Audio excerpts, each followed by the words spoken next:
In the same meeting, in the same set of just a few minutes, Donald Trump says it's a scam and a hoax perpetrated by the Democrats, and his own cabinet, people with intimate knowledge of the matter, say, no, affordability. Well, if we want affordability, we don't want to put more money in people's pockets. So let's end on this today. This little quick one, right?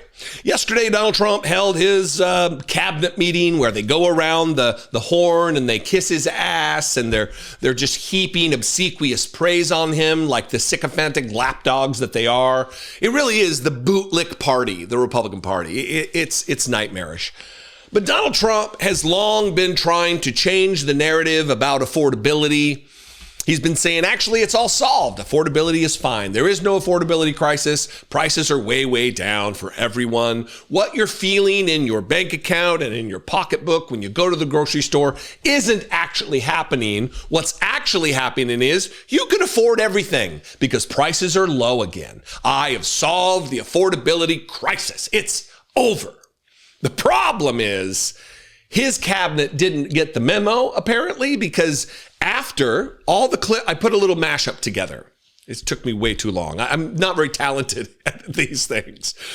And I put together this mashup of all the times Donald Trump talked about the affordability crisis, because his new narrative is that talking about affordability is a scam and a hoax from the Democratic Party. Anything that Donald Trump is guilty of that he wants to deflect away from, he calls a scam or a hoax. The perfect phone call where he tried to extort Volodymyr Zelensky in the first administration, his first impeachment, was a scam and a hoax, right? The next thing we're going to be waiting for him to say is that the affordability thing is a witch hunt. I mean, really, that's probably it. But the problem is, I'm going to play the clip. I know I'm rambling here. The problem is that I don't think his cabinet is on the same page, certainly. They didn't have a pregame where they had a little huddle and like, okay, here's the narrative, folks. Because Donald Trump rambled on several moments where he talked about it being a scam and a hoax. And then his cabinet was talking about the affordability crisis that Donald Trump apparently thinks in the same meeting is a scam and a hoax. First, here's the little mashup of Donald Trump talking about how the Democrats are responsible for the scam and the hoax that you're actually feeling in your bank account. I mean, these are the facts we have to get out. And, you know, there's this fake narrative that the Democrats talk about, affordability. The word affordability is a con job by the Democrats. They say affordable. I watched the other day where some very low IQ congresswoman talked about affordability. The word affordability is a Democrat scam. They talked about, it's about... I think they're getting fake news from guys like you. Look,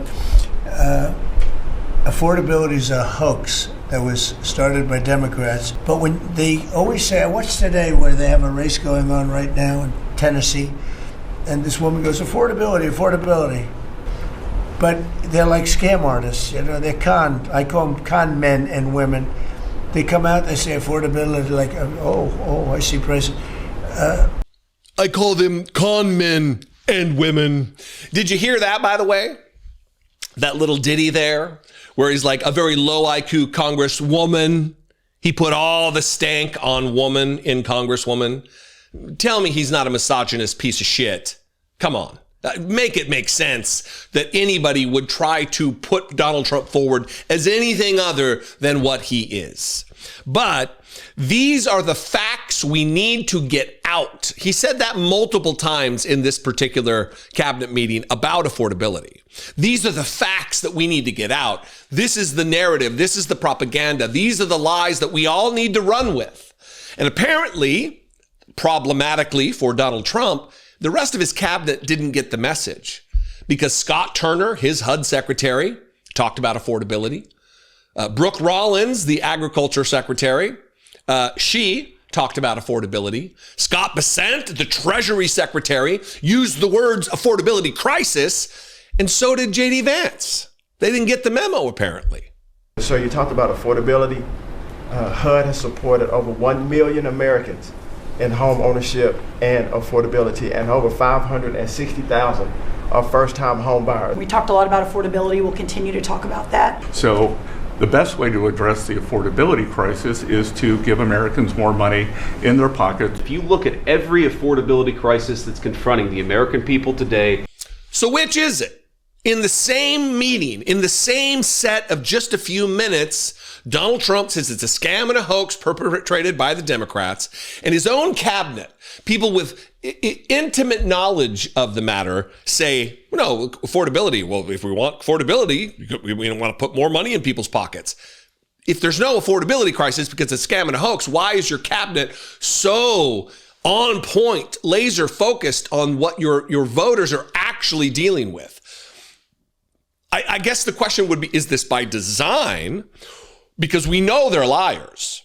We know that J.D. Vance is a liar, that Scott Bessent is a liar, that Brooke Rollins is an ass-kissing liar, that Scott Turner is, he's an evangelical pastor. We know he's a liar. But is it because they can't lie as well as Donald Trump? They can't do it with the straight face? Or, and I don't know, I really don't know. There's definitely two options here. Or is it some kind of a measure that they want both narratives to be spoken by the administration, so when Caroline Leavitt gets asked about it, she can deflect from Donald Trump's nonsense and focus in on the things the cabinet says, or vice versa, ignore the things the cabinet has said and focus only in on Donald Trump talking about how it's a scam and a hoax? I don't know.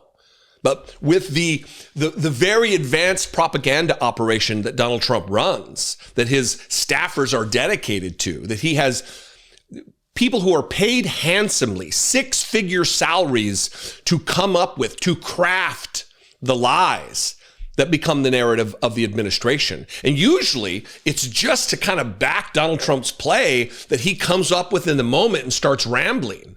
So we are led by a communication team that just tries to, after the fact, it's like an ex post facto, making up the rules as they go, making up the excuses as they go to back Donald Trump's dementia.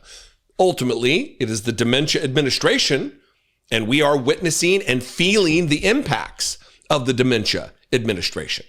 What do you think? We're going to end it there. I appreciate your joining me today, your engagement on this video. I talked a little bit about the algorithm today. I just want to double down on that and say engagement is what helps everything.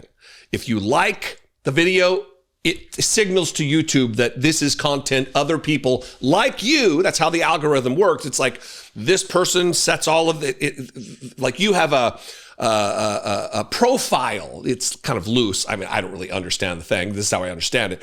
You have a profile. And when your profile, you click on this, your profile, they match it against other people who have a similar profile than you. Am I going too much? Is this too much? Anyway. And so it will share this video if you like it and comment on it and share it. Obviously, if you share it. But if you're subscribed to all of those things and you watch it for a while, it tells YouTube, oh, this person is like this. We're going to share this video with other people who are like that person. That's how it works. So if a wide swath of individuals with different likes and different interests who watch different kinds of videos, if they all engage, it very much helps. Absolutely, it does. And I would appreciate it very much. You could do the same thing, works on Facebook. I would appreciate it. Comment below. That helps the algorithm. And you can call and leave a voicemail on the voicemail line, 714-576-4054. And of course, as always, you can email me daily at dollemore.com. If you want to take that support to the next level, become a channel member on YouTube, click the join button, become a channel, $2 a month, or patreon.com/IDoubtIt podcast.